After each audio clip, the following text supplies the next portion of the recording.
नमस्कार दोस्तों, आप सभी का बहुत बहुत स्वागत है। अभी हाल में जिस तरह का मौसम था उस वजह से दरभंगा एयरपोर्ट लगातार सुर्खियों में बनी हुई थी और कई तरह की बातें हो रही थी दरभंगा एयरपोर्ट के बारे में, जो कि दरभंगा एयरपोर्ट के लिए बिल्कुल अच्छा नहीं था। हम लगातार दरभंगा एयरपोर्ट के बदलाव की खबर आप तक पहुंचाते हैं। आज हम एक एक्सक्लूसिव तस्वीरें आप तक पहुंचाएंगे दरभंगा एयरपोर्ट की। आखिर दरभंगा एयरपोर्ट के बाहर किस तरह का कार्य चल रही है और इससे क्या फ़ायदा हो सकता है।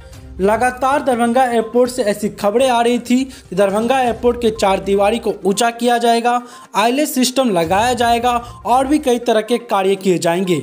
लेकिन फिलहाल जो तस्वीर आप अपनी स्क्रीन पर देख रहे हैं, इससे अंदाज़ा लगा सकते हैं कि दरभंगा एयरपोर्ट पर बदलाव का सिलसिला की शुरुआत हो चुकी है।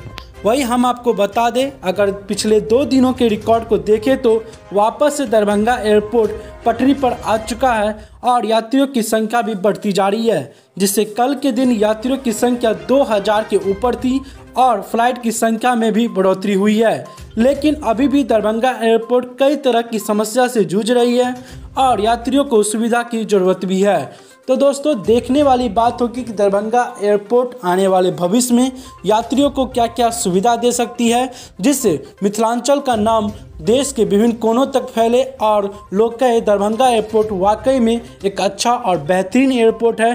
क्योंकि हम सभी को पता है कि पटना से ज़्यादा अपेक्षा लोगों को दरभंगा एयरपोर्ट से है, क्योंकि पटना एयरपोर्ट पर पहुंचने के लिए काफ़ी जाम की समस्या का सामना करना पड़ता है, लेकिन दरभंगा एयरपोर्ट तक पहुंचने में इन सारी समस्याओं को नहीं झेलना पड़ता है। तो दोस्तों, देखने वाली बात होगी कि आगे भविष्य में किस तरह से दरभंगा एयरपोर्ट विकसित होता है और क्या क्या कार्य करते हैं। धन्यवाद।